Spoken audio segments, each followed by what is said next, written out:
So ఈరోజు మనం అసలు బ్యాంక్ ఆప్షన్ అంటే ఏంటి అనేది వివరంగా చెప్తాను సార్.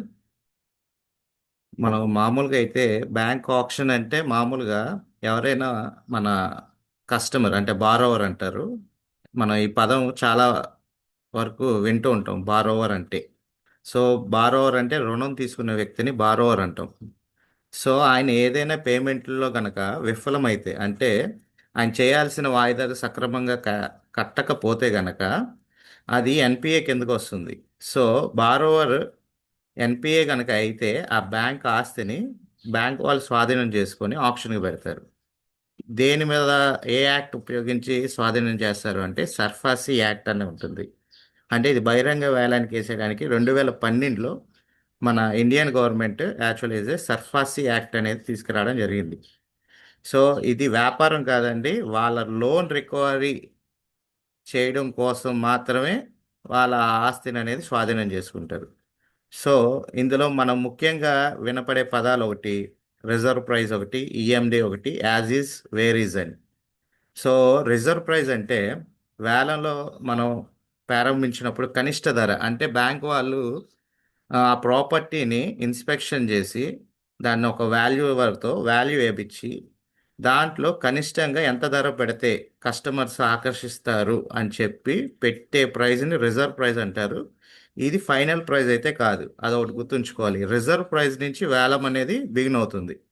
సో ఆ రిజర్వ్ ప్రైస్ ఎంతైతే పెడతారో దాంట్లో మనం ఒక 10% of amount EMD, earnest money deposit అంటారు. సో ఆ ఈఎండి తీస్తే మనం వేలానికి పాల్గొనడానికి ఎలిజిబుల్ అనమాట.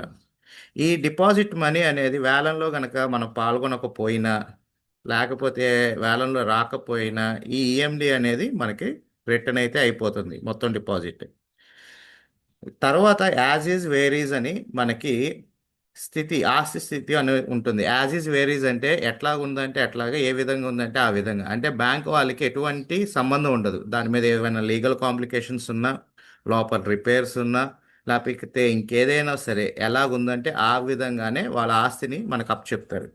ఈ ఆస్తిని అప్పచెప్పేటప్పుడు మనకి రెండు పొజిషన్స్ ఉంటాయి. ఒకటి సింబాలికల్, రెండోది వచ్చేసేసరికి పొజిషన్. సింబాలికల్ పొజిషన్ అంటే ఓన్లీ కాగితాల వరకే బ్యాంక్ వాళ్ళ దగ్గర ఉంటాయి.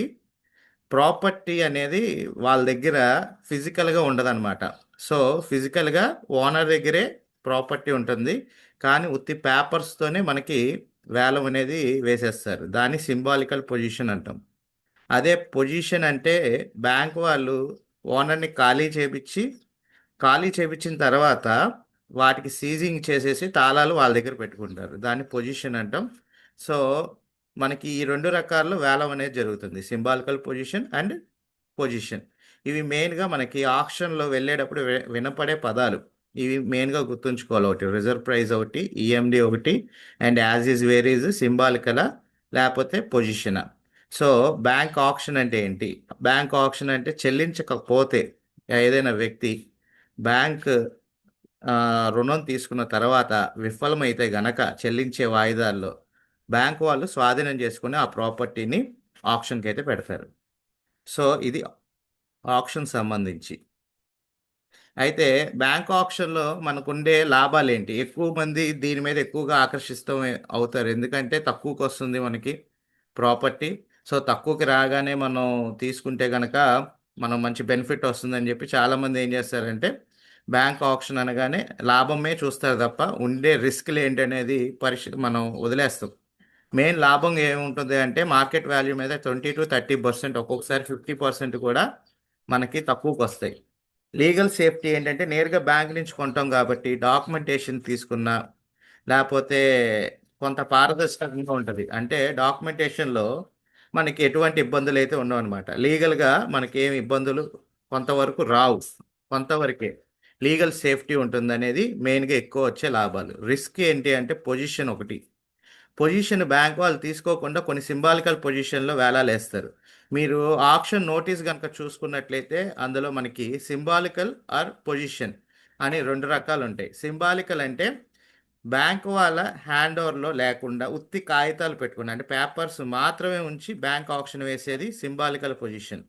పొజిషన్ అంటే బ్యాంక్ సీజింగ్ చేసి ప్రాపర్టీని సీజింగ్ చేశాక మనకి ఆప్షన్ వేసేదాన్ని పొజిషన్ అంటాం. సో ఈ రెండిట్లో మన తేడా గుర్తుంచుకోవాలి. ఇది చాలా రిస్క్ సింబాలికల్ పొజిషన్లో తీసుకుంటే, ఎందుకంటే రేపు ఖాళీ చేయించుకోవాల్సిన బాధ్యత కొనుక్కున్న కస్టమర్దే ఉంటుంది, కానీ బ్యాంకు వాళ్ళు ఎక్కువగా స్పందించరు దాని మీద. సో మనం తీసుకునేటప్పుడే అది పొజిషన్లో ఉందా, సింబాలికల్ పొజిషన్లో ఉందా అనే విషయం చూసుకోవాలి. రెండోది వచ్చేసేసరికి హెడెన్ ఛార్జెస్. హెడెన్ ఛార్జెస్ అంటే మున్సిపాలిటీ ట్యాక్సెస్, కరెంటు బిల్లులు, అపార్ట్మెంట్ మెయింటెనెన్స్ ఛార్జెస్, ఇవన్నీ కూడా ఏంటంటే మనకి బ్యాంక్ వాళ్ళు కట్టరు. సో అవి ఏవైనా ఉన్నా అవన్నీ కూడా మనమే భరించాలన్నమాట. సో ఈ బకాయిలు ఎక్కువగా ఉంటాయి. మెయిన్గా మున్సిపల్ ట్యాక్స్ అంటే వాళ్ళు ఆప్షన్కి రాకముందు, ఆప్షన్ ప్రొసీజర్ ముందే 1 ఇయర్ పడుతుంది. ఆప్షన్కి వచ్చాక అది వేలంలో ఇమ్మీడియట్గా అమ్ముడిపోతే 1 ఇయర్ కట్టుకుంటే సరిపోద్ది ట్యాక్స్. బట్ ఒక్కొక్కసారి 3 సంవత్సరాలు పడుతుంది, 5 సంవత్సరాలు పడుతుంది, 6 సంవత్సరాలు కూడా పడుతుంది ప్రాపర్టీ. సో ఆ ట్యాక్స్ అనేది పెండింగ్ ఉండిపోద్ది. అది ఎన్ని సంవత్సరాల ట్యాక్స్ అయితే ఉంటుందో ఆ ట్యాక్స్ మనమే కట్టాలి. అండ్ ఖాళీ చేపించే ముందు వాళ్ళు వాడిన కరెంటు బిల్లు మనమే కట్టాలి, కొత్త కనెక్షన్కి తీసుకోవాల్సిన బిల్లు కూడా మనమే కట్టాలి. అట్లాగే అపార్ట్మెంట్ మెయింటెనెన్స్. మెయింటెనెన్స్ అనేది ప్రతి నెల ఉంటుంది కాబట్టి ఆ మెయింటెనెన్స్ ఛార్జెస్ ఏవైనా ఉన్నా సరే, అది ఎన్ని సంవత్సరాల నుంచి మెయింటెనెన్స్ ఉన్నది అనేది అది కూడా మనం కనుక్కొని ఆ ఛార్జెస్ కూడా మనమే చెల్లించాల్సిన అవసరాలు ఉంటాయి. ఇలాంటి ఛార్జెస్ అనేవి హెడెన్ ఛార్జెస్. మన బ్యాంక్ ఆప్షన్లో మనకి రిజర్వ్ ప్రైస్తో సంబంధం ఉండదు. సో అందుకనే మీకు బ్యాక్ సైడ్ చూస్తే మనం ఒక పదం చెప్పాం, యాజ్ ఈజ్ వేర్ ఈజ్. ఎలా ఉందో అంటే ఆస్తి అట్లాగే, ఏ విధంగా ఉందంటే ఆస్తి ఆ విధంగానే మనం కొనుగోలు చేస్తున్నాం. అంటే ఈ బకాయిలన్నీ కూడా as is where is policy కిందే వస్తాయి కాబట్టి ఇవన్నీ మనమే చూసుకోవాలి. రెండోది కోర్టు స్టేలు. బ్యాంకు వాళ్ళు మనకి డిఆర్టీలో కోర్టులో కేసెస్ ఉంటే చెప్తారు, కానీ దాని మీద ఆయన ఇంకా వేరే ప్రాపర్టీస్ మీద, అంటే ఒక్కొక్కసారి ఏం చేస్తారంటే బ్యాంకు వాళ్ళకి ఆ, కాగితాలు పెడుతూనే కొన్ని బ్యాంకులకి షూరిటీలుగా కూడా పెడతారు. బ్యాంకులు కూడా వీటి మీద స్టేలు తీసుకురావడం జరుగుతుంది. స్టేలు తీసుకొచ్చే క్రమంలో ఉన్నా సరే, అంటే ఆ కేసెస్ పెండింగ్లో ఉన్నా వేలం వేసుకోవడానికి బ్యాంకులకు అధికారం ఉంటుంది కాబట్టి ఆ వేలం వేసేస్తారు. ఆ తర్వాత ఆ కేసు ఎటువంటి ఏదైనా ఇబ్బంది అయినా సరే దానికి పూర్తి బాధ్యత కొనుక్కున్న కస్టమర్దే. సో కాబట్టి మనం ప్రాపర్టీ తీసుకునే ముందే మెయిన్గా వేలానికి, అంటే యజమాని దగ్గర కోర్టు ఏమైనా స్టేల్స్ ఉన్నాయా, ఆయన ఏమైనా ఈ ప్రాపర్టీస్ మీద ఎడిషనల్ అప్పులు ఏమైనా చేశారా, ఇంకేమైనా అప్పులకి ఇరుక్కుపోయి ఉన్నవా అనే విషయాలు కూడా మనం ఈ రిస్కుల్లో జాగ్రత్తగా గమనించాల్సిన అవసరం అయితే ఉంటుంది ప్రాపర్టీ తీసుకునేటప్పుడు. సో ఇప్పుడు మనం సర్ఫేజీ యాక్ట్ 2002 గురించి అయితే మాట్లాడుకుందాం. అసలు సర్ఫేజీ యాక్ట్ మనకి మెయిన్గా చెప్పాలి అంటే బ్యాంకులకి రక్షణగా వాళ్ళ ఏదైతే రుణం ఇస్తున్నారో ఆ రుణానికి కాపాడుతూ ఈ సర్ఫేజీ యాక్ట్ అనేది 2002లో ఇంప్లిమెంట్ చేయడం జరిగింది. సో అసలు సర్ఫేజీ యాక్ట్లో ఏమేమి ఉన్నాయి పాయింట్లు అయితే ఒకసారి మనం డిస్కస్ చేద్దాము. ఫస్ట్ పాయింట్ వచ్చి ఎన్పిఏ, నాన్ పర్ఫార్మింగ్ అసెట్. అంటే ఎవరైనా వ్యక్తి 90 రోజుల్లో ఆయన గనక లోన్ చెల్లించకపోతే ఎన్పిఏ కింద గుర్తిస్తారు. ఎప్పుడైతే ఎన్పిఏ కింద ఇది గుర్తించడం జరుగుతుందో ఈ కస్టమర్ని, మనకి 13(2) సెక్షన్ కింద ఒక డిమాండ్ నోటీస్ అనేది పంపించడం జరుగుతుంది ఆ బారోవర్కి, ఆ రుణగ్రహీతకి. ఎన్పిఏ అయ్యాక అంటే 90 రోజులు దాటిన తర్వాత బ్యాంక్ వాళ్ళు ఇన్ఫామ్ చేస్తారు, సార్ మీరు ఎన్పిఏ అయ్యారు, ఒక్క ఈఎంఐనే చెల్లించండి, లేదు అనుకుంటే ఈ 90 రోజులకు సంబంధించిన ఈఎంఐలైనా చెల్లించండి, మేము డిమాండ్ నోటీస్ పంపించామని. సో దానికి రెస్పాండ్ అవ్వకపోతే డిమాండ్ నోటీసు 13(2) పంపించడం జరుగుతుంది. ఈ 13(2) పంపించిన తర్వాత బ్యాంకు వారు రుణగ్రహీతకు 60 రోజుల సమయం అయితే ఇస్తారు. ఈ 60 రోజుల్లో బాకీ మొత్తమైనా చెల్లించాలి, లేదా పాక్షికంగా ఆస్తిని మీరు స్వాధీనం చేసుకుంటామని హెచ్చరిక పంపించడం జరుగుతుంది. బాకీలో బాకీ మొత్తం చెల్లించినట్లయితే ఎన్పిఏ నుంచి తీసేస్తారు, 13(2) నుంచి బయటికి తీసేస్తారు. ఒకవేళ చెల్లించకపోతే మనకి నెక్స్ట్ నోటీస్ వచ్చేసరికి పొజిషనల్ నోటీస్ అంటారు. ఇది 13(4). దీనికి 60 రోజుల సమయం అయితే ఇవ్వడం జరుగుతుంది. ఈ 60 రోజుల సమయం ఇచ్చేటప్పుడే బ్యాంకు వాళ్ళు 2 పేపర్లలో, ఒక ఇంగ్లీష్ పత్రికలో కానీ ఒకటి తెలుగు పత్రికల్లో 2 పేపర్లలో ఈ 13(4) పొజిషనల్ నోటీస్ సంబంధించి మనకి ఈ కస్టమర్ డిఫాల్ట్ అయ్యారు, మేము ఈ ఆస్తిని టెక్నికల్గా మేము హ్యాండ్ ఓవర్ చేసుకుంటున్నాము, సో ఫిజికల్గా టెక్నికల్గా హ్యాండ్ ఓవర్ చేసుకుంటున్నాం, దీని మీద ఎటువంటి ఏదైనా క్రయ విక్రయాలు చేయొద్దని ఒక నోటీస్ పంపిస్తారండి. ఇది 13/4.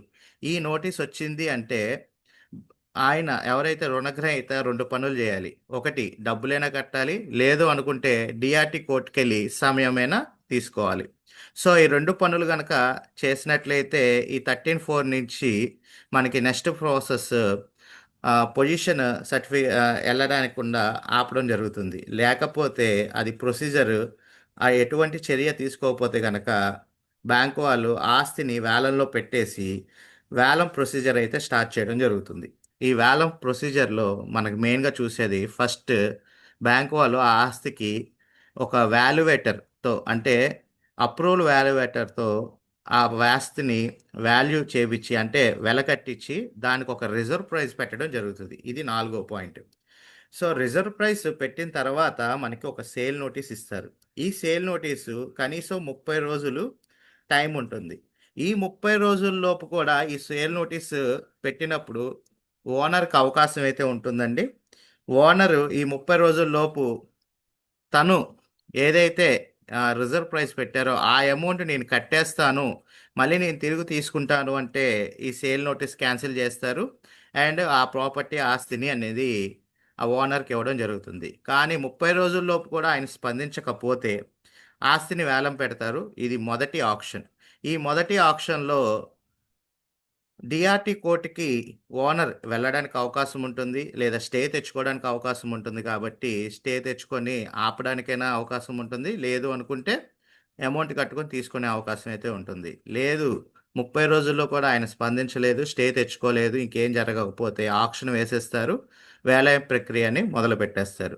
అయితే మొదటి ఆప్షన్లో చాలామంది కూడా తీసుకోరు, రెండో ఆప్షన్ గురించి ఆలోచిస్తారు. ఎందుకు అంటే ఆ ప్రాపర్టీ తీసుకునేటప్పుడే ఏదైనా లిటికేషన్ అంటే వేలంలో ప్రక్రియలో ఏవైనా ఇబ్బందులు ఏమైనా వస్తే మళ్ళీ కోర్టుకెళ్ళే సంబంధం ఉంటుంది. కాబట్టి మొదటి 30 రోజులు అయిపోయిన తర్వాత రెండో ఆప్షన్కి పార్టిసిపేట్ చేద్దామని చాలామంది ఆగుతారు. సో రెండో ఆప్షన్లో వచ్చినప్పుడు 15 రోజులు టైం అంటే 30 రోజులు అంటే ఫస్ట్ ఆప్షన్ ఫెయిల్యూర్ అయితే అక్కడి నుంచి రెండో ఆప్షన్ 15 రోజుల్లో బహిరంగ వేల ప్రకటన అయితే చేయొచ్చు. సో వేల ప్రకటన చేసిన తర్వాత వేల ప్రక్రియలో మొదలవుతుంది.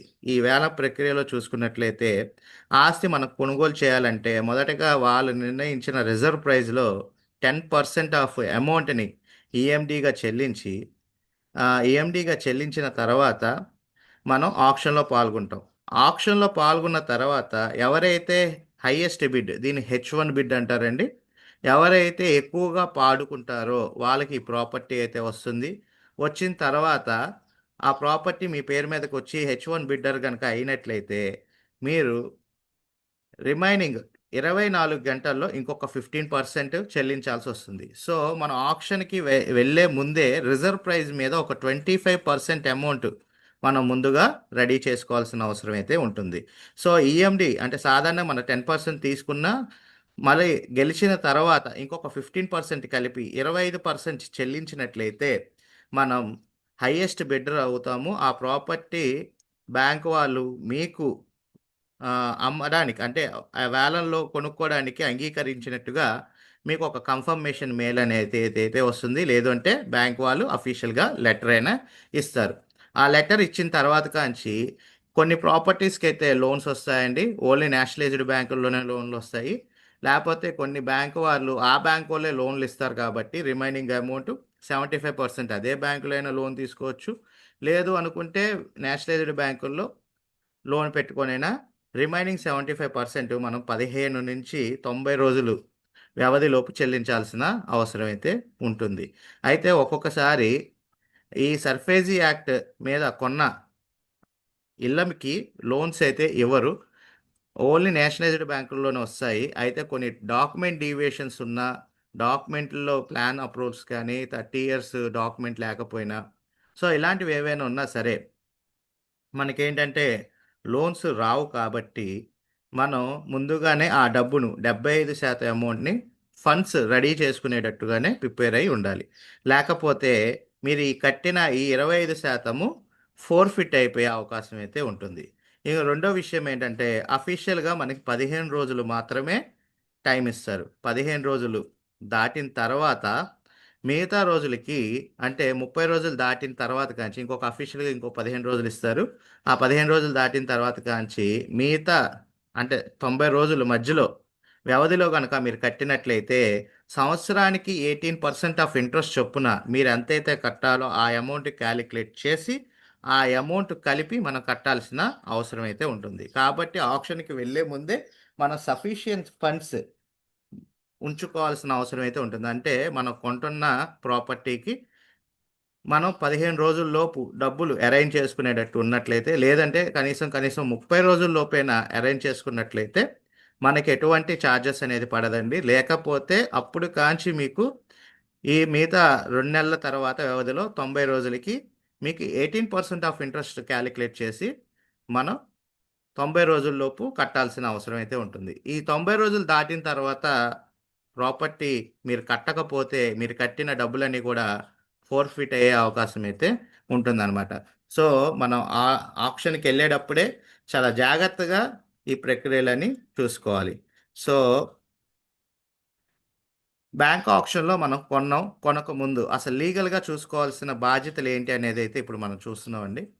సో వేలంలో ఆప్షన్లో కొనే ముందు కొన్న తర్వాత తీసుకోవాల్సిన జాగ్రత్తలు, వేల ప్రక్రియ ముందు తీసుకోవాల్సిన జాగ్రత్తల్లో ఫిజికల్ వెరిఫికేషన్, ఆస్తిని మనం స్వయంగా వెళ్ళి చూడాలి. అది ఖాళీగా ఉందా, లేదా ఎవరైనా ఉంటున్నారా, లేదా అది సింబాలికల్ పొజిషన్లో ఉందా. పాత యజమాని ఖాళీ చేయించడం మనకి కష్టం కావచ్చు. ఒకటి సింబాలికల్ పొజిషన్లో ఉందంటే మళ్ళీ పాత యజమాని ఖాళీ చేయించుకోవాలంటే కోర్టుకెళ్ళి మళ్ళీ వెకెట్ పిటిషన్ వేసి వాళ్ళని తీసుకొని వచ్చి చేయించుకోవాల్సిన బాధ్యత మందే ఉంటుంది. So most probably symbolical position కన్నా ఫిజికల్ పొజిషన్లోనే ఉందా లేదా అని నిర్ధారించుకొని మనం ఆప్షన్ పాల్గొన్నట్లయితే చాలా మంచిదన్నమాట. లేదు ఆప్షన్లో మనకు తెలియకుండానే తక్కువ రేటుగా ఉంది కదా అని మనం ప్రాపర్టీ కొనేసినట్లయితే అది ఫిజికల్ పొజిషన్లో లేకుండా సింబాలికల్ పొజిషన్లో ఉన్నట్లయితే మాత్రం కంపల్సరీ మనం ఓనర్ని ఖాళీ చేయించుకోవాలంటే కోర్టుకెళ్ళి వెకెట్ ఆర్డర్ తీసుకొని వచ్చి ఖాళీ చేయించాల్సిన పరిస్థితి అయితే ఉంటుంది. 2 లీగల్ డాక్యుమెంట్ చెక్ చేసుకోవాలి. ఇది బ్యాంక్ ఇచ్చే టైటిల్ డీడ్స్తో పాటు మీ సొంతంగా ఒక 30 ఏళ్ల ఈసీ అనేది తీపిచ్చి లాయర్తో వెరిఫై చేయాల్సిన అవసరం అయితే అది మనదే బాధ్యత ఉంటుంది. అయితే ఇక్కడ ఒక చిన్న సమస్య ఏమిటి అంటే లీగల్ డాక్యుమెంట్స్ అనేది మనకి ఆక్షన్లో పాల్గొంటున్నామంటే ఎవరండి 10% ఆఫ్ డీడీ అమౌంట్ కట్టినప్పుడు మాత్రమే మనకి లీగల్ డాక్యుమెంట్స్ అనేది ఇస్తారు. సో 10% ఆఫ్ డీడీ అమౌంట్ కట్టాక మనకి ఓన్లీ ఒక డాక్యుమెంట్ మాత్రమే ఇస్తారు, మొత్తం డాక్యుమెంట్స్ అన్నీ ఇవ్వరు.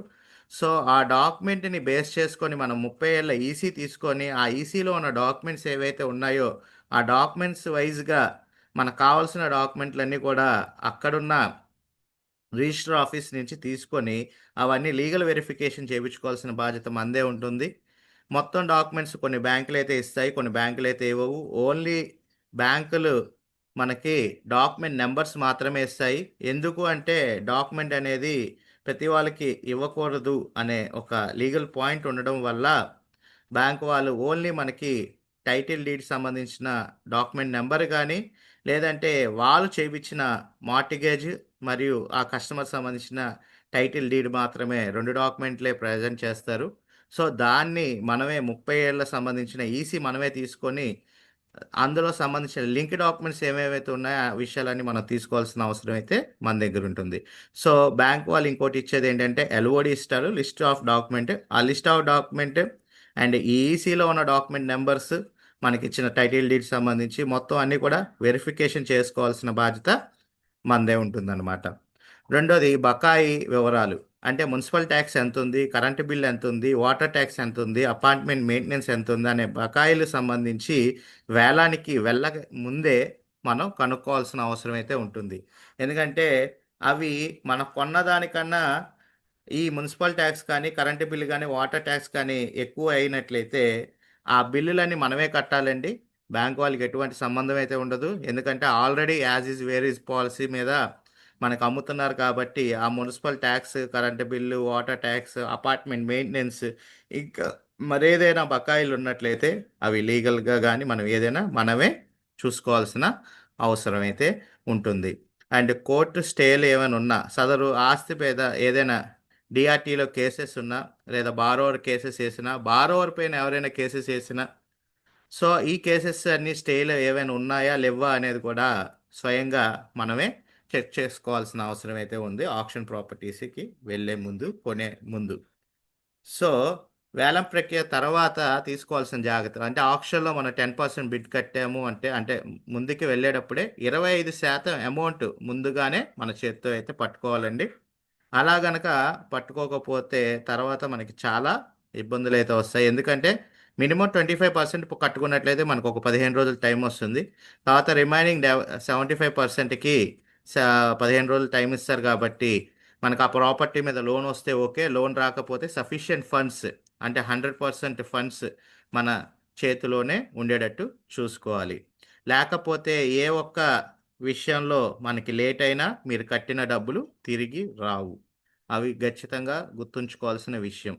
మన కట్టిన డబ్బులు మళ్ళీ తిరిగి రావడం కోసం చాలా కష్టపడాల్సిన అవసరం అయితే ఉంటుంది. మళ్ళీ లాయర్ని పెట్టుకోవాలి, దానికి సంబంధించిన డీటెయిల్స్ అన్నీ ఇచ్చి మేము ఈ రకంగా ఫెయిల్యూర్ అయ్యాము, సో అండ్ సో మేము కట్టలేకపోయాము, మా డబ్బులు మాకు రికవరీ ఇవ్వండి అని చెప్పినప్పుడు ఆ రికవరీ ఇస్తారు. ఆ ఇచ్చిన తర్వాత దాంట్లో కూడా ఇచ్చే అమౌంట్లో కూడా 25% కట్ చేసి ఇవ్వడం జరుగుతుంది. సో మనం ఆప్షన్కి వెళ్ళే ముందే కొనేటప్పుడే ఖచ్చితంగా ఏదైతే అమౌంట్స్ ఉన్నాయో ఆ అమౌంట్స్ సఫిషియెంట్ ఫండ్స్ చేతిలో పెట్టుకొని ముందుకెళ్ళినట్లయితేనే బెస్ట్ రిజల్ట్ అయితే వస్తుంది. లేకపోతే అసలుకే మోసం వస్తుంది. ఈసారి నేను ఎందుకంటే బ్యాంక్ వాళ్ళు నిర్దాక్షిణ్యంగా వాళ్ళు మాత్రం ఎటువంటి విషయం లేదు మాకు బుక్లో ఉన్న లా ప్రకారం వెళ్ళిపోతున్నాం అని చెప్పి మనకు చెప్పడం జరుగుతుంది. మనం ఆ తర్వాత ఏం చేయాలని ఇబ్బంది పడతాం. సో కాబట్టి కొనేటప్పుడే మనం ఏ విధంగా మనం ప్రాపర్టీ తీసుకుంటాం అని ముందే ప్లానింగ్ అనేది ఉండాలి.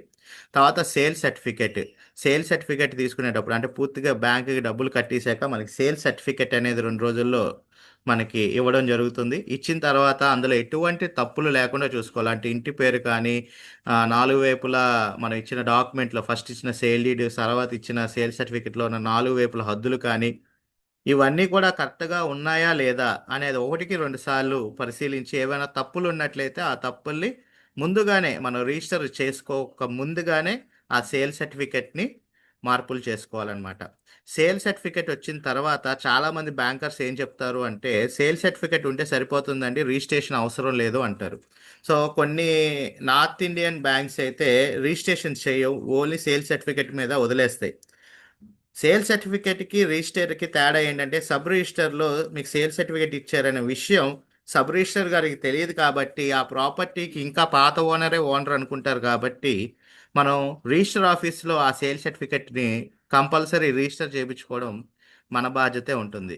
సో రిజిస్టర్ కాకపోతే గనక ఆ ప్రాపర్టీ ఇంకా ఆ పాత ఓనర్ పేరు మీద కనబడుతూ ఉంటుంది. సో రికార్డ్స్లో అయితే రావు. బట్ సేల్ సర్టిఫికేట్ ఉంది కదా అని మనం తర్వాత అయినా చూసుకున్నట్లయితే తర్వాత కాన్వర్జేషన్స్ కొంచెం కష్టతరంగా ఉంటాయి కాబట్టి సేల్ సర్టిఫికేట్ రాగానే వితిన్ 15 రోజుల నుంచి 45 రోజుల్లోపు రిజిస్టర్ చేయించుకోవడం చాలా ముఖ్యమైన ప్రక్రియ. చాలామంది ఏంటంటే ఇక్కడ అశ్రద్ధ చేస్తున్నారు.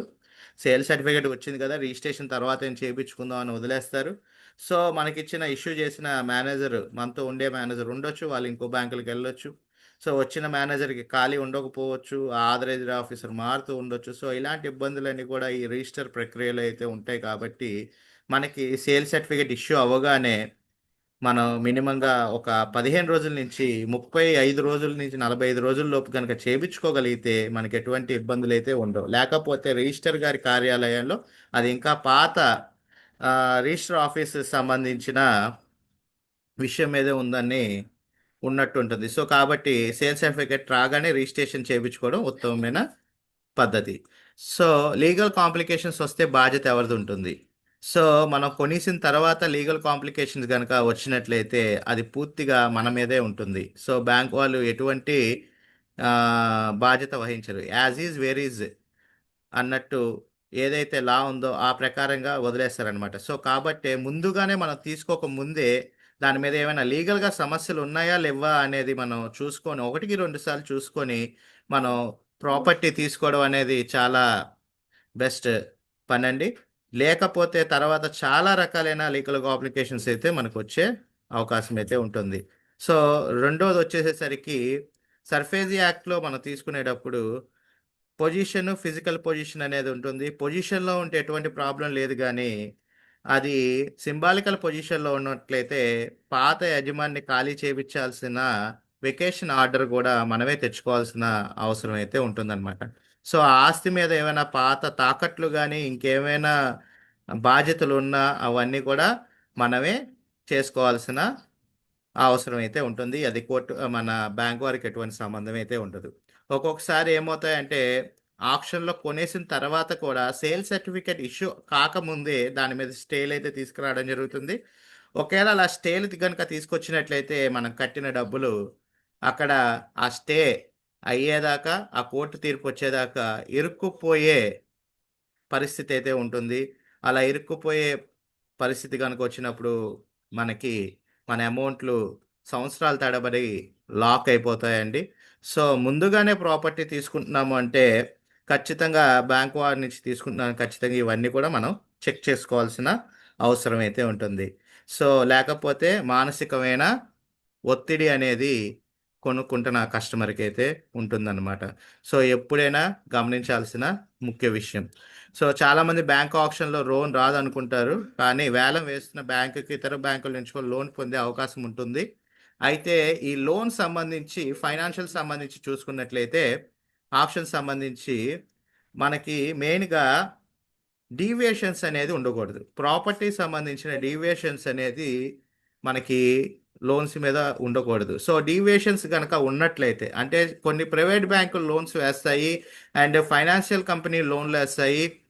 అండ్ కొన్ని మన గవర్నమెంట్స్ కూడా ఆక్షన్ వేస్తూ ఉంటాయి. ఈ ఆక్షన్‌లు వేసేటప్పుడు మనకి డీవియేషన్స్ అనేది ఉండకూడదు. డీవియేషన్స్ గనక ఉన్నట్లయితే అవి నేషనలైజ్డ్ బ్యాంకుల్లో లోన్స్ రావన్నమాట. ఎందుకంటే మనకు ఆక్షన్‌కి ఇచ్చే ఆక్షన్‌కొచ్చే ప్రాపర్టీస్ లోన్స్ కనుక రావాలి అనుకుంటే ఖచ్చితంగా మీకు నేషనలైజ్డ్ బ్యాంకుల్లోంచే లోన్స్ వస్తాయి కాబట్టి ఒకటి ప్రాపర్టీ సంబంధించి డీవియేషన్ ఉండకూడదు. 2 తీసుకునే పర్సన్ సంబంధించి డీవియేషన్స్ ఉండకూడదు. పర్సన్ సంబంధించి డీవియేషన్స్ అంటే ఐటీ రిటర్న్స్ లేకపోతే నేషనలైజ్డ్ బ్యాంక్ లోన్స్ ఇవ్వవు. అండ్ ప్లే స్లిప్స్ లేకపోతే లోన్స్ ఇవ్వవు. ఐటీ రిటర్న్స్ అయినా లేకపోయినా లేదా ప్లే స్లిప్స్ లేకపోయినా మీకు లోన్స్ రావు. అదొకటి గమనించండి. ఎందుకంటే ఉద్యోగస్తులైతే ప్లే స్లిప్స్ కంపల్సరీగా ఉండాలి. వ్యాపారస్తులైతే మీకు ఐటీ రిటర్న్స్ అయితే కంపల్సరీ ఉండాలి. ఈ 2 గనక లేకపోతే మీకు ఎలిజిబిలిటీ గనక లేకపోతే మీకు నేషనలైజ్డ్ బ్యాంకుల్లో లోన్ రావు. సో, ప్రైవేట్ బ్యాంకులే డీవియేషన్స్‌గా లోన్స్ ఇస్తాయి. అంటే మీకు ఐటీ రిటర్న్స్ లేకపోయినా, ప్లే స్లిప్స్ లేకపోయినా ప్రైవేట్ బ్యాంక్స్ ఇస్తాయి. కానీ ఆక్షన్ ప్రాపర్టీస్ సంబంధించి మనకి ప్రైవేట్ బ్యాంక్ నుంచి లోన్స్ రావు కాబట్టి నేషనలైజ్డ్ బ్యాంకుల్లో లోన్‌లు వస్తాయి కాబట్టి అటు ప్రాపర్టీ డీవియేషన్స్ ఉండకూడదు. అంటే ప్రాపర్టీ ప్లాన్ ప్రకారమే ఉండాలి. అండ్ 30 సంవత్సరాల డాక్యుమెంటేషన్ అయితే ఉండాలి. అట్లాగే ప్రాపర్టీ ప్లాన్ ఉండాలి. అప్రూవల్ ప్లాన్ ఉండాలి. సో, ఇవన్నీ ఉంటేనే మీకు బ్యాంక్ వాళ్ళు లోన్స్ ఇస్తారు గానీ, లేకపోతే లోన్స్ ఇవ్వరు కాబట్టి, మనం ఫైనాన్షియల్‌గా చూసుకునేటప్పుడు ఎంతవరకు డీవియేషన్స్ ఉన్నాయనేది కూడా మనం గమనించాల్సిన అవసరం అయితే ఉంటుంది. అట్లాగే మనకి ఎంతవరకు లోన్ వస్తుందనే విషయాలు కూడా గమనించి, మనం ఫండ్స్ అనేవి రెడీ జేసుకోవాలి. లేకపోతే 15-90 రోజులు మాత్రమే మనకు గడువు ఉంటుంది గాబట్టి, ఈ గడువులోపు గనక మనం పే చేయకపోతే మనకి మనం కట్టిన డబ్బులు ఫోర్‌ఫిట్ అయ్యే అవకాశం అయితే ఉంటుందన్నమాట. తర్వాత అదనపు ఖర్చుల గురించి మనం మాట్లాడుకున్నాం. వేలానికి ముందుగానే మళ్ళీ చెప్తున్నాను కదండీ! మనకి ఎంత స్టాంప్ డ్యూటీ అవుతుంది? రిజిస్ట్రేషన్ ఎంత అవుతుంది? అండ్ దాని మీద ఖర్చులేమున్నాయి? రిపేర్ ఖర్చులేమున్నాయి? ఎందుకంటే ఆక్షన్ ప్రాపర్టీస్ అంటే ఏళ్ల తడబడి సీజింగ్ అయ్యి ఉంటాయి. అండ్ లేదు అనుకుంటే వాళ్ళు వాడేసిన వచ్చిన ప్రాపర్టీస్ కాబట్టి రిపేర్ వర్క్స్ అయితే ఉండుంటాయి. ఆ వర్క్స్‌కి ఖర్చులు ఎంత అవుతున్నాయి? ప్లంబింగ్ ఖర్చులు ఎంత అవుతున్నాయి? కలర్ చేయడానికి ఎంత ఖర్చులవుతున్నాయి? లేకపోతే మిగతా రిపేరింగ్ వర్క్స్ సంబంధించి అన్ని ఖర్చులు ఎంతైతే అవుతున్నాయనే విషయాలు మనం కంపల్సరీగా చూడాల్సిన అవసరం అయితే ఉంటుంది. ఆ ఖర్చులు అంచనా వేయాల్సిన అవసరం కూడా ఉంటుంది. రెండోది ప్రాపర్టీ రిజిస్ట్రేషను మనకి గవర్నమెంట్ వాల్యూ ప్రకారం చేయరండి. మీరు ఎంతైతే కొంటారో, ఆ కొన్న వాల్యూ ప్రకారం మనం ఇక్కడ రిజిస్ట్రేషన్ జరుగుతుంది కాబట్టి, మనం మొత్తం వైట్‌గా చూపించాల్సిన అవసరం అయితే ఉంటుంది. సో ఒకవేళ అది 50 లక్షలు పైమాట అయితే మళ్ళీ దానికి 1% టీడీఎస్ కట్టాల్సిన అవసరం అయితే ఉంటుంది. కాబట్టిగానే ఈ head and charges, head and కాస్ట్లు ముందుగానే మనం ఒక ప్రాపర్టీ వేలంలో కొంటున్నామంటే లెక్క వేసుకోవాల్సిన బాధ్యత కొంటున్న మన మీదే ఉంటుందన్నమాట. సో మీరు ఎప్పుడైనా గుర్తుంచుకోండి, మనం ప్రాపర్టీ కొనేటప్పుడే, వేలానికి వెళ్ళేటప్పుడే ఆ ప్రాపర్టీ సంబంధించి మనకి ఎంత రిజిస్ట్రేషన్ కాస్ట్ అవుతుంది, అండ్ బ్యాంక్ ఆప్షన్ సంబంధించి మనకి ఏమేమి ఖర్చులు ఉన్నాయి లోపల, మన వర్కింగ్ సంబంధించి అంటే రిపేరింగ్ వర్కింగ్ సంబంధించి ఏమేమి అయితే ఖర్చులు ఉన్నాయి అవన్నీ కూడా మనం ముందుగానే కాస్ట్ లెక్కేసుకొని, ఈ హెడ్ అండ్ కాస్ట్లన్నీ కూడా లెక్కేసుకొని ముందుకెళ్లాల్సిన అవసరం అయితే ఉంటుంది. ఎందుకంటే ఇవి కూడా మనకి సుమారుగా లక్షల్లో అయ్యే ఖర్చులు ఉంటాయి కాబట్టి మనం ఒక రిజర్వ్ ప్రైస్ ఒకటే గమనించకుండా ఇవి కూడా క్యాలిక్యులేట్ చేసుకొని మనం ముందుకెళ్లాల్సిన అవసరం అయితే ఉంటుంది, ఈ అదనపు ఖర్చులు. తర్వాత యాజ్ ఈజ్ వేరీజ్ అంటే ప్రాక్టికల్గా ఏంటి అనేది మనం ఈ స్లైడ్లో అయితే చూస్తున్నామండి. సరళంగా చెప్పాలి అంటే మీకు కొనుగోలు చెయ్యాలి అంటే ఎలా ఉందంటే, తెలుగులో చెప్పాలంటే ఆస్తి ఏ స్థితిలో ఉందంటే ఆ స్థితిలో ఎక్కడ ఉందో అక్కడే, ఎలాగుందో అలాగే మీరు కొనుగోలు చేస్తున్నారని అర్థం.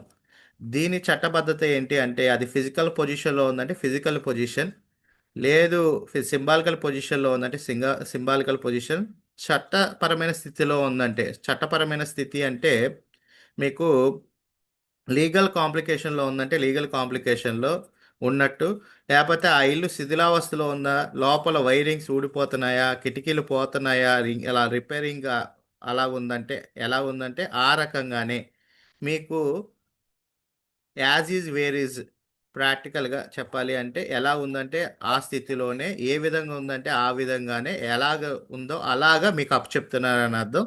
సో దీంట్లో ఉన్న రిస్కులు కానీ లాభాలు కానీ రిస్కులు కానీ ఏదైనా ఉన్నా మనమే భరించాల్సిన పరిస్థితి అయితే ఉంటుంది. ఆ క్లాస్ ద్వారానే మనకి వేలాలు అయితే వేయడం జరుగుతుంది. సో బ్యాంక్ ఆప్షన్కి మన ప్రాపర్టీ కొనేటప్పుడు ఇవన్నీ మనం చెక్ చేసుకోవాల్సిన చెక్ లిస్ట్ అయితే 10 పాయింట్లు అయితే ఉన్నాయి. అసలు ఆ 10 పాయింట్లు ఏంటో మనం ఒకసారి అయితే చెక్ చేసుకుందాం. ఎందుకంటే బిడ్డర్గా మనం ప్రాపర్టీ కొనాలంటే ఈ 10 పాయింట్లు మెయిన్ ఇంపార్టెంట్ అండి. ఈ 10 పాయింట్లు కూడా కుదిరితే రాసుకోండి. రాసుకున్నట్లయితే ఈ చెక్ లిస్ట్ ప్రకారంగానే మన ప్రాపర్టీ కనుక చెక్ చేసుకున్నట్లయితే మనకి ఫ్యూచర్లో ఎటువంటి ప్రాబ్లమ్స్ అయితే రావు. సో అందులో ఉన్న 10 పాయింట్ల గురించి మనం చూసుకున్నట్లయితే ఫస్ట్ పాయింట్ ఫిజికల్ ఇన్స్పెక్షన్. అంటే ఆస్తి కొనే ముందే మనం ఆస్తి సంబంధించి సందర్శించాలి, చూడాలి, ఆ స్థితిలో ఏ విధంగా ఉందో చూడాలి, ఎవరి మీద ఆక్రమణలో ఉన్నారా లేదా అనేది కూడా మనమే గమనించాలి. చాలా వరకు కొన్ని స్థలాల్లో తీసుకున్నట్లయితే వేరే వాళ్ళ ఆక్రమణలో ఉంటాయండి. సో వేరే వాళ్ళ పొజిషన్లో ఉంటాయి. సో ఆస్తి లొకేషన్ పరంగా బ్యాంకు వాళ్ళు ఫిజికల్ పొజిషన్ అని చెప్పిన కొన్ని ఆక్రమణలు జరగడం వల్ల ఆ ఆక్రమణలు తొలగించాల్సిన పరిస్థితి మన మీదే ఉంటుంది. అది బ్యాంక్ వాళ్ళకి సంబంధం ఉండదు కాబట్టి మనం ప్రాపర్టీ కొనేటప్పుడు మెయిన్గా స్థలాలు కానీ పొలాలు కానీ కొనేటప్పుడు ఫిజికల్గా మనం ఆ ఏరియాలోకి వెళ్ళగలుగుతున్నామా లేదా అనే ఇన్స్పెక్షన్ అనేది మనం ముందుగా చూసుకోవాల్సిన అవసరం అయితే ఉంటుందన్నమాట. సో ఈ ఫిజికల్ ఇన్స్పెక్షన్ మొట్టమొదటి పాయింట్గా మనం పెట్టుకోవాలి. అండ్ రెండోది వచ్చేసరికి పొజిషన్ రకం, అది సింబాలికల్ పొజిషన్లో ఉందా ఫిజికల్ పొజిషన్లో ఉందా అనేది కూడా మనం చెక్ చేసుకోవాలి. ఇందాక మీకు వివరంగా అయితే చెప్పాను అసలు సింబాలికల్ పొజిషన్ అంటే ఏంటి, ఫిజికల్ పొజిషన్ అంటే ఏంటి అని. సో రెండో పాయింట్ ఇది చెక్ చేసుకోవాలి. మూడో పాయింట్ వచ్చేసరికి మనకి 30 ఏళ్ళ సంబంధించిన ఈసీ మనం చెక్ చేసుకొని తర్వాత దాని మీద ఎటువంటి తాకట్లు ఏమైనా ఉన్నాయా లేవా అనేవి నిర్ధారించుకోవాల్సిన పరిస్థితి మనదే ఉంటుందన్నమాట. సో ఫస్ట్ 3 పాయింట్లు ఇవ్వండి.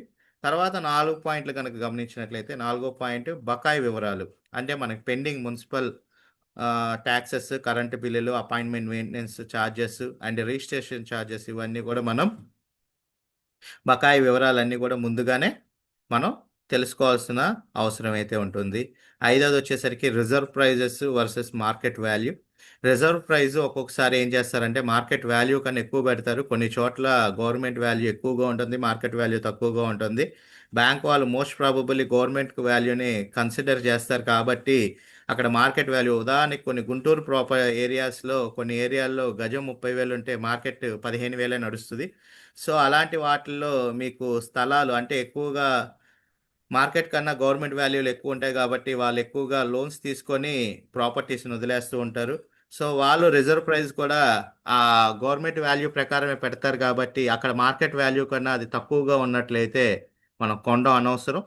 కాబట్టి రిజర్వ్ ప్రైస్ మనకి ఇంత తక్కువగా అనిపిస్తుంది కదా, అక్కడ గవర్నమెంట్ వాల్యూకే మనకి ప్రాపర్టీ వస్తుంది కదా అని మీరు కనుక ముందుకు వేసేసినట్లయితే అడుగు అక్కడ తీరా చూస్తే మార్కెట్ వాల్యూ తక్కువగా ఉందంటే రేపు భవిష్యత్తులో అది తీసుకున్నా అది పెరగకుండా మీకు అదొక డెడ్ ఎసెట్లుగా మిగిలిపోయే అవకాశం ఉంటుంది. కాబట్టి ఎప్పుడు రిజర్వ్ ప్రైస్కి మార్కెట్ వాల్యూకి మధ్య ఉన్న బిట్వీన్ ధర అనేది క్యాలిక్యులేట్ చేసుకొని రీసెర్చ్ చేసుకొని ముందుకెళ్లాల్సిన అవసరం అయితే పూర్తిగా బిడ్డర్ బాధ్యతే ఉంటుంది. అండ్ ఆరోది వచ్చేసరికి కోర్టు స్టేలు అండి. ఆస్తి మీద ఎటువంటివైనా కోర్టు స్టేలు ఉన్నాయా, ఉత్తర్వులు ఉన్నాయా, అవన్నీ కూడా ధృవీకరించుకోవాల్సిన బాధ్యత ఇటు బిడ్డర్ది. 2 ఏడవది as is where is clause అయితే ఉంటుంది. సో ఆస్తి ఏ లోపాలు ఉన్నాయనేది బ్యాంకు వాళ్ళు బాధ్యత వహించరు కాబట్టి ఆ రిపేర్లు అయ్యే ఖర్చులు కానీ దాని పరిస్థితులు కానీ అక్కడ ఎవరైనా ఆక్రమణ లేరని నిర్ధారించుకున్న తర్వాతే పొజిషన్కి మనం వెళ్ళడం అయితే ఆ ప్రాపర్టీ తీసుకోవడం అయితే మంచి పద్ధతి అనమాట. అండ్ 8వది వచ్చి ఫైనాన్షియల్ ప్లానింగ్. సో ప్రాపర్టీ కొనే ముందే మనం ఫైనాన్షియల్గా ప్లాన్ చేసుకోవాలి, డబ్బులు అనేది ముందుగా పెట్టుకోవాలి. ఒకవేళ బ్యాంక్ లోన్ రాకపోయినా ఈ 100% ఆఫ్ అమౌంట్ మనం కట్టేటట్టయినా ఉండాలన్నమాట. అదనపు ఖర్చులు అంటే స్టాంప్ డ్యూటీ, రిజిస్ట్రేషన్ ఫీ, 50 లక్షల మీద రిజిస్ట్రేషన్ కనుక ఎక్కువ ఉంటే టీడీఎస్, ఈ ఖర్చులన్నీ కూడా మనం భరించగలుగుతాం అంటేనే మనం రిజిస్ట్రేషన్ ఈ ప్రాసెస్లో ఈ ప్రాపర్టీస్ కొనేటప్పుడు వెళ్ళడం అనేది బెటర్ పద్ధతి. అండ్ 10వది వచ్చేసేసరి ఎక్స్పర్ట్ గైడ్ లైన్స్. ఆన్లైన్ బిడ్డింగ్కి వెళ్ళేటప్పుడు లీగల్ వెరిఫికేషన్ కోసం నమ్మకమైన రియల్ ఎస్టేట్ కన్సల్టెన్సీని సంప్రదించండి. లేకపోతే మీకు రాంగ్ గైడ్ లైన్స్ అయితే వస్తాయి. నేను అసలు ఈ సెమినార్ స్టార్ట్ చేయడానికి కూడా కారణం ఇలా రాంగ్ గైడెన్స్ వరకే 25 లక్షల రూపాయలు, 30 లక్షల రూపాయలు ప్రాపర్టీస్ కూడా ఆప్షన్లో 50కి 60కి కొంటున్నారు. కొన్న తర్వాత అయ్యో మేము డెడ్ ఇన్వెస్ట్మెంట్ చేసేసామా అని చాలామంది బాధపడుతున్న పరిస్థితులు అయితే ఉన్నాయి. సో దాని గురించనే నేను ఈ వెబినార్ అయితే కండక్ట్ చేయడం అయితే జరుగుతుందన్నమాట.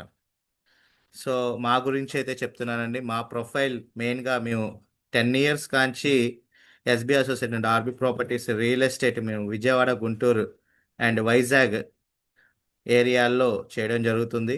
బ్యాంక్ ఆప్షన్స్ మీద మాకు పూర్తి అవగాహన అయితే ఉంది. అట్లాగే మేము లీగల్గా మా ఎస్బీ అసోసియేట్ అనేది విజయవాడ బార్ అసోసియేషన్లో రిజిస్టర్ అయి ఉన్న ఫర్మ్. మాకు దగ్గరగా 42 మంది లీగల్ ఎక్స్పర్ట్స్ మా దగ్గర అయితే ఉన్నారు ప్రతి ఏరియాలో. సో అలాగే రియల్ ఎస్టేట్ మార్కెటింగ్ చేస్తూనే కన్సల్టెన్సీ అయితే నడపడం అయితే జరుగుతుంది. విస్తృతమైన అనుభవం అయితే మాకు ఉండడం జరిగిందండి. ఈ ఆప్షన్ ప్రాపర్టీస్లో కానివ్వండి అండ్ ప్రైవేట్ ప్రాపర్టీస్లో కానీ లీగల్ వెరిఫికేషన్ కానీ మార్కెట్ అనలైజ్ కానీ మాకు ఒక అవగాహన అనేది అయితే అండ్ అనుభవం అయితే ఉంది. అండ్ మేము స్పెషలైజ్డ్గా ఆప్షన్ సంబంధించి మేము చేసే ప్రాసెస్ ఏంటి, ఒక ప్రోడక్ట్ కస్టమర్ కనుక తీసుకున్నట్లయితే మేము చేసే 10 సర్వీసెస్ అయితే మీకు చెప్తున్నానండి. ఎక్స్పర్ట్తో లీగల్ వెరిఫికేషన్ చేస్తాము. సో ప్రాపర్టీ సంబంధించి క్షుణ్ణంగా అయితే పరిశీలించడం, ఆ ప్రాపర్టీ సంబంధించి ఎక్స్పర్ట్స్తో మేము మాట్లాడి మొత్తం లీగల్ వెరిఫికేషన్ పూర్తి చేసుకొని కస్టమర్కి ఎటువంటి ఇబ్బంది లేదు అంటేనే ఆ ప్రాపర్టీని మేము ముందుకు తీసుకెళ్ళడం అయితే జరుగుతుందండి. రెండోది వచ్చేసరికి ప్రాపర్టీ సెలెక్ట్ చేసుకున్నాక కస్టమర్ని మేము డ్రోన్ వ్యూస్ అండ్ డిఐజే కెమెరాస్తో మేము పూర్తిగా విజువల్స్ని షూట్ చేసి ఉన్న పరిస్థితి ఎట్లా ఉందో మీరు ఇంటికాంచే గమనించే విధంగా వీడియోస్ కస్టమర్కి అందజేయడం అయితే జరుగుతుందండి. అండ్ పొజిషన్ స్టేటస్ వెరిఫై చేస్తాము. అక్కడ ఏమైనా ఆక్రమణలకు గురై ఉన్నాయా, లేకపోతే ఓనర్ చాలా గట్టిగా ఉండే పొజిషన్లో అంటే మనం తీసుకున్న తర్వాతైనా మనం ఫిజికల్ పొజిషన్లోకి వెళ్ళగలుగుతామా లేదా అనే విషయాలు క్షేత్రస్థాయిలో ఖచ్చితమైన సమాచారం అయితే అందిస్తాము మేము. ఇది మా ప్రత్యేకమైన సర్వీస్. 4వది బకాయిల అంచనాలు ఖచ్చితంగా ఇస్తామండి. కరెంటు బిల్ ఎంత ఉంది, మున్సిపల్ ట్యాక్స్ ఎంతవరకు ఉన్నాయి, పెండింగ్ బిల్స్ ఎంతవరకు ఉన్నాయి, ఇలాంటి విషయాలన్నీ కూడా మేము ఆ, మీకు అందజేయడం అయితే జరుగుతుంది. అండ్ మార్కెట్ వాల్యూ, రిజర్వ్ ప్రైస్కి మార్కెట్ వాల్యూకి మీరు ఆప్షన్లో కనుక పార్టిసిపేట్ చేస్తే బిడ్ ఎంతవరకు మీరు వెళ్ళవచ్చు అనే సలహా అయితే మేము ఇస్తామండి. అట్లాగే కోర్టు సంబంధించిన లీగల్ చిక్కులు ఏమైనా ఉన్నా సరే, సదరు ఆస్తులు ఎటువంటి ఇబ్బందులు ఉన్నా, వివాదాలు ఉన్నా, ఏమైనా ఉన్నాయనే వివరాలన్నీ కూడా మా లీగల్ టీం అయితే పరిష్కరిస్తారు. And financial loan guide lines, మీకు గనక లోన్ వస్తుందా రాదా, మీరు క్యాష్ పెట్టుకోవాలా లేకపోతే లోన్ మీద వెళ్ళొచ్చా అనే గైడ్ లైన్స్ అయితే మేము ఇస్తామండి. And head head and cost quality గురించి కూడా, అంటే క్యాలిక్యులేషన్ కూడా చేస్తాం మేము. అంటే మీకు స్టాంప్ డ్యూటీ ఎంత ఖర్చు అవుతుంది, రిజిస్ట్రేషన్ ఖర్చు ఎంత అవుతున్నాయి, లోపల అయ్యే ఖర్చులు ఎంతవరకు ఉన్నాయనే క్యాలిక్యులేషన్ కూడా మీకు బేసికల్ ఇన్ఫర్మేషన్ అయితే ఇవ్వడం జరుగుతుంది. అండ్ టెక్నికల్ బిడ్డింగ్ సపోర్ట్ చేయడం జరుగుతుందండి. ఆన్లైన్లో మీరు వేలం పాట ఎట్లా పాడాలి, ఎట్లాగా మీరు ఆన్లైన్లో పార్టిసిపేట్ చేయాలి, ఎట్లా రిజిస్ట్రేషన్ అవ్వాలి అనే విషయాలన్నీ కూడా మీకు మా సర్వీస్లో అయితే అందజేయడం జరుగుతుంది. అండ్ ఆప్షన్కి వచ్చే ముందుగానే, వేలానికి గెలిచేటప్పుడే సేల్స్ సర్టిఫికేట్ గెలిచిన తర్వాత సేల్స్ సర్టిఫికేట్లో ఎటువంటి ఆ, తప్పులు లేవని ఒకసారి వెరిఫై చేయడం, రిజిస్ట్రేషన్ ప్రక్రియ దగ్గరుండి చేయించడం, ఇదంతా కూడా పూర్తిగా మా టీం సపోర్ట్ అయితే మీకైతే ఉంటుందండి. సో బ్యాంక్ ఆప్షన్ సంబంధించి ఈ ప్రక్రియలో మీరు ఒంటరిగా కాక కాకుండా S B associate and R B properties ప్రతి చోట మీకైతే సపోర్ట్ చేయడం అయితే జరుగుతుంది. సో ఇది ఆప్షన్స్ సంబంధించి పూర్తి వీడియో అండి. సో ఎవరికి ఏమైనా డౌట్స్ అయితే ఉంటే అడగచ్చు.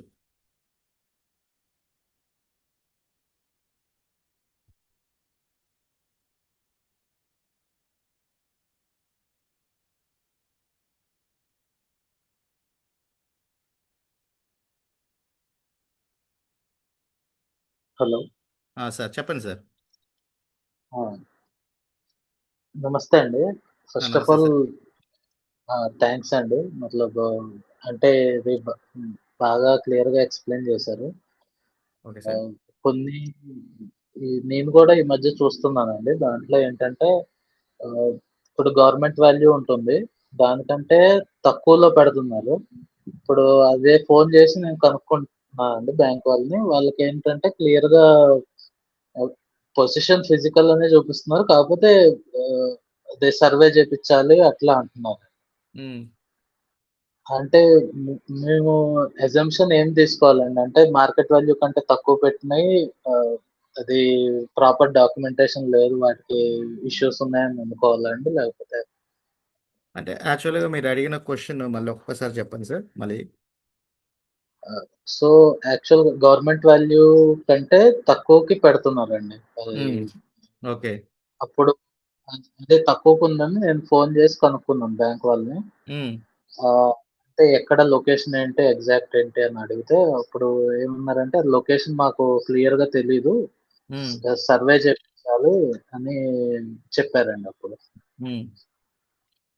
అదే ఇప్పుడు అట్లాంటి లిటిగేషన్ ఉన్న ప్రాపర్టీస్‌కే తక్కువ పెడతారా? లేకపోతే లేదండి, జనరల్‌గా లేదు, జనరల్గా చెప్తానండి. యాక్చువల్గా ప్రాపర్టీ లోన్ ఇచ్చేది ఒకరు ఇస్తారు, లోన్ రికవరీ ఒకరు చేస్తారు, ఆప్షన్ అనేది ఇంకొకరు చేస్తారు. So okay. ఇక్కడ ముగ్గురు కూడా ఒక ప్రాపర్టీగా ఉండడం అనేది జరగదు.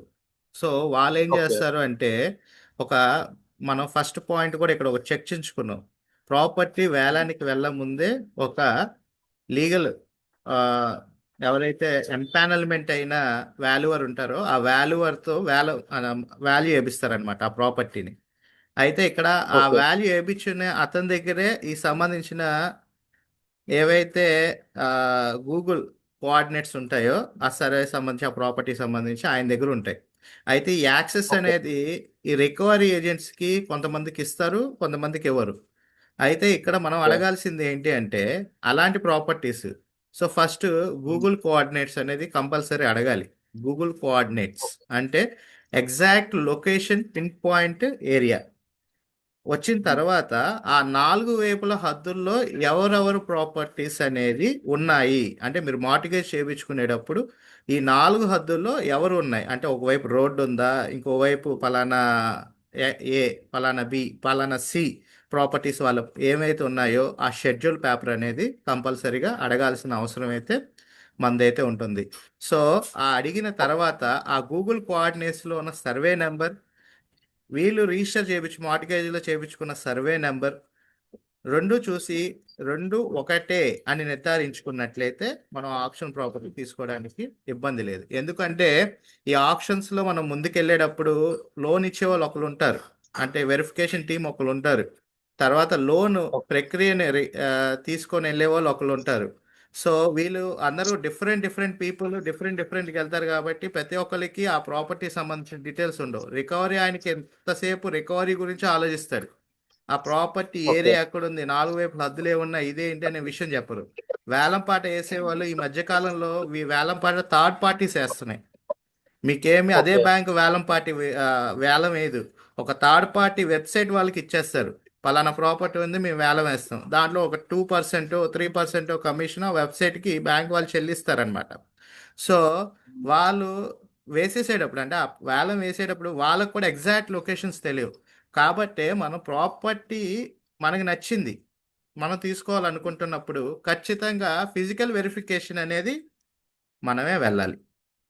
ఆ ఫిజికల్ అవును. వెరిఫికేషన్కి వెళ్ళి మనం ఐడెంటిఫై హ్మ్. అయితేనే ఆ ప్రాపర్టీ ఆప్షన్లో పార్టిసిపేట్ చేయడం బెటర్. మనకి ఐడెంటిఫై ఓకే. అవ్వలేదు అనుకుంటే మాత్రం హ్మ్. ఖచ్చితంగా ఆప్షన్కి ఎంత తక్కువైనా, అంటే ఇప్పుడు మంగళగిరిలోనే మీకు ఒక ఎకరం భూమి ఒక 30 లక్షలకి ఇస్తామన్నా సరే తీసుకోకపోవడమే బెటర్. ఎందుకంటే ఫిజికల్గా ఓకే. కాగితాల మీద ఉంటుంది కానీ ఫిజికల్గా భూమి ఉండదు అక్కడ. ఉదాహరణకి అవును. గుంటూరులో మీకు 2 ఎకరాలు భూమి మన రీసెంట్లీ హ్మ్. పలానా బ్యాంక్ పేరు చెప్పకూడదు, 2 ఎకరాల భూమి మీకు ఓన్లీ 90 లక్షలకి ఇస్తున్నారు గుంటూరు సిటీలో. ఓకే. 90 లక్షలు 2 ఎకరాల భూమి అంటే గుంటూరు సిటీలో ఆలోచించండి, అక్కడ ఎకరం వచ్చేసరికి మీకు మినిమం 8 కోట్లు ఉంది. 8 కోట్లు అవును. ఉన్న ఏరియాలో మీకు 90 లక్షలకి ఇస్తున్నారు 2 ఎకరాలు. ఏంటా ఇది హ్మ్. పరిస్థితి అని మేము ఆలోచిస్తే అక్కడికి వెళ్తే హ్మ్. అందులో రిమైనింగ్ మొత్తం అంతా పోను ఒక 350 గజాలు ఉంది అంతే ఫిజికల్గా. ఓకే. మిగతా అదంతా ఓకే. ఆక్రమణలకు గురైంది. కొంత వాగు భాగంలోకి వెళ్ళిపోయింది, వాగు ఉంది అక్కడ, చిన్న వాగు అంటే కాలువ. సో అక్కడ హ్మ్. భూమి లేదు. భూమి హ్మ్. లేకపోవడం వాళ్ళు తక్కువ రేటుకి పెట్టారు కానీ మన కాగితాల్లో చూపించేటప్పుడు 2 ఎకరాలు. ఆశపడేది ఏంటి అవునండి. మీరు? ఆన్లైన్లో మీరు ఉంటారు, సో 2 ఎకరాలు భూమి అవును. అంటారు, గూగుల్లో కోఆర్డినేషన్ ఇస్తారు, మీరు అక్కడికి వెళ్తే భూమి ఉండదు. అండ్ అవునండి. Recently Shriram housing finance property, hmm. అందులో చూసుకున్నట్లయితే ఒక 550 గజాలు మనకి 12 లక్షలకి ఇచ్చారు గుంటూరు బ్యాక్ సైడ్. ఆ, ఓకే. ఎక్కడ అంటే మనకి గుంటూరు మెడికల్, అదే మహిళా ఆ, హ్మ్. ముస్లిం మహిళా కళాశాల బ్యాక్ సైడ్ కరెక్ట్గా ఐదు వందల ఓకే. యాభై పొన్నూరు. గజాలు పొన్నూరు రోడ్డుకి వెళ్తుంది, హ్మ్. ముస్లిం మహిళా కళాశాల రోడ్లో. అక్కడ ఐదు హ్మ్. వందల యాభై గజాలు 550 గజాలు 12 లక్షలు. హ్మ్. ఎవరైనా కామన్ మ్యాన్ ఆలోచించేది ఏంటి? ఆ! ముందు ఏదైతే అది అదైతే మనం కట్టేద్దాం. అవును. కానీ నేను అక్కడికి వెళ్ళి నా పర్సనల్ ఎంక్వైరీ చేసిన తర్వాత అక్కడ ఆ భూమి లేదు. హ్మ్. హ్మ్. భూమి లేదు, ఓన్లీ కాగితాల మీద ఉంది. సో హ్మ్. ఇంతకు ముందు ఏంటంటే ఉత్తి కాగితాల మీద ఉన్నా సరే ఆ ప్రాపర్టీస్ని అమ్మేస్తారు బ్యాంక్ వాళ్ళు. మనం 100% క్లియర్ అనుకుంటాం, చాలా తప్పండి. చాలా లిటికేషన్స్ హ్మ్. ఉంటాయి, పెద్ద పెద్ద నేషనలైజ్డ్ బ్యాంకులే ఇబ్బందుల్లో ఉన్నాయి. సో హ్మ్. వాళ్ళకి ఏంటంటే రికవరీ మెయిన్ ముఖ్యం, రికవరీ మీద ఆలోచిస్తారు. సో ఎవరు హ్మ్. బలైపోతారని ఆలోచించరు. సో కాబట్టి ఏంటంటే హ్మ్. మనం ప్రాపర్టీ ఫిజికల్ వెరిఫికేషన్ చేసుకొని ఫిజికల్గా నాలుగు వైపుల హద్దులన్నీ కరెక్ట్గానే ఉన్నాయి అండ్ ప్రాపర్టీ గూగుల్ కోఆర్డినేట్స్ కానీ మన సర్వే నెంబర్ కానీ గూగుల్ కోఆర్డినేట్స్లో ఉన్న సర్వే నెంబర్ కానీ ఒకటే ఉంది అని అనుకున్నప్పుడే ప్రాపర్టీ తీసుకోవడం అనేది ఒక బెస్ట్ పని అండి. హ్మ్. లేదు అనుకుంటే మన డబ్బులు రిస్క్లో ఉన్నట్టే. ఎందుకంటే ఆ తర్వాత బాధ్యత ఎవ్వరిది ఉండదు. మీరు అన్నీ ఓకే చేసి ఓకే చేశారని మనం బిట్ ఫామ్ ముందే సంతకాలు పెట్టించేసుకుంటారు. పక్కాగా అన్ని సంతకాలు మనం పెట్టేస్తాము. మనం రెండోది కూడా చూడమన్నమాట. సంతకాలు పెట్టడంలోనూ ఆలోచిస్తాం. తక్కువకి వస్తుంది, వేరే వాడు ఎవరికి తీసుకెళ్ళిపోతారని భయం. అంతే కదా. అవును. సో ఆ సంతకాలు హ్మ్. పెట్టేసుకుంటాము. అండ్ మనం ఇరుక్కుపోతాం. హ్మ్. సో ఇలాగా కొన్ని అవును. లక్షల రూపాయలు, కొన్ని కోట్ల రూపాయలు ఇరుక్కుపోయిన వాళ్ళు ఉన్నారు. హ్మ్. రీసెంట్లీ కూడా హ్మ్. తక్కువ ప్రాపర్టీ అసలు బ్యాంక్, అంటే అక్కడ గవర్నమెంట్ వాల్యూ, మార్కెట్ వాల్యూ 15 లక్షలు ఉంటే ఆక్షన్లో 30 లక్షలకు కొన్నారు. ఎందుకు అలా జరుగుతుంది అంటే ప్రాపర్టీ వాల్యూ వేయలేకపోయారు వాళ్ళు, కస్టమర్. ఎక్కడో ఉంటారు, ఒక మీడియేటర్ చెప్తారు ఇక్కడ అమరావతిలో మంచి భూమి వచ్చిందండి, మంచి తక్కువ రేటుకి వస్తుందండి మీకు ప్రాపర్టీ అంటాడు. అక్కడ మనం హ్మ్. ప్రాపర్టీ క్యాలిక్యులేట్ చేసేటప్పుడు ఆ ఏరియా కూడా కన్సిడర్ చేయాలి. ఏమీ లేదు, ఎక్కడ పెరగదు. ఎక్కడో పొలాల్లో హ్మ్. తుప్పల్లో ఉంటుంది అది స్థలం, ఓ 250 గజాలు. దాని మార్కెట్ వాల్యూ 12-13 లక్షలు ఉంటుంది. కానీ 30 హ్మ్. లక్షలకి మీతో కొనిచ్చేస్తారు ఆక్షన్లో. అవును. ఆ 30 లక్షలు హ్మ్. మళ్ళీ స్టాంప్ డ్యూటీ మళ్ళీ కట్టాలి మీరే, అవును. వైట్. సో ఇలాంటి హ్మ్. పరిస్థితులు ఉంటాయి. సో కాబట్టి మనం మెయిన్గా వెళ్ళేటప్పుడే మనం ఇచ్చిన ఈ 10 చెక్ లిస్ట్ పాయింట్స్ కంపల్సరీ మనం మెయింటైన్ చేయాలి. కంపల్సరీ ఆ 10 చెక్ లిస్ట్ పాయింట్స్లో ఏ పాయింట్ అయినా మనకి కన్సిడర్గా లేదు అని అనుకుంటే ఆ ప్రాపర్టీ ఆగిపోవడం కరెక్ట్ డెసిషన్. లేకపోతే ఖచ్చితంగా 100 to 200% లాస్ అవుతారు. సో మీరు అడిగిన క్వశ్చన్ డౌట్ క్లారిఫికేషన్ అయిందైతే నేను అనుకుంటున్నాను అండి. అయిందండి. ఉమ్. ఇంకేమైనా డౌట్స్ ఉన్నాయా థ్యాంక్ యూ. సార్? ఇంకేం లేదండి. ఉమ్. సో ఇది సార్, మళ్ళీ నెక్స్ట్ వీక్ మళ్ళీ ఇలాగే ఎడ్యుకేషన్ దాంట్లో కలుద్దాం. And okay. ప్రాపర్టీస్ సంబంధించి కూడా డీటెయిల్స్ అయితే ఇంకా జూమ్ మీటింగ్స్లో అయితే మీకు కండక్ట్ చేయడం అయితే జరుగుద్ది. మీ యొక్క అభిప్రాయం మీకు నచ్చింది, మాకు యూస్ఫుల్గా ఉందనుకుంటే మాత్రం మన YouTube channel, SB associate YouTube channel ఉంది కదా. సో మీరు ఇన్స్టాగ్రామ్ కానీ యూట్యూబ్ కానీ చూస్తున్నారు కదా, దాంట్లో చిన్న కామెంట్ అయితే ఇవ్వండి. ఓ 10 మందికి అయితే మీరు ఒక ఇన్ఫర్మేషన్ ఇచ్చినట్టు ఉంటుంది. సో మీ యొక్క అభిప్రాయం కూడా తెలియజేయండి ఓకే. ఖచ్చితంగా. ఓకేనా సార్? సో ఇంకెవరికైనా ఓకే. డౌట్స్ ఉన్నాయండి?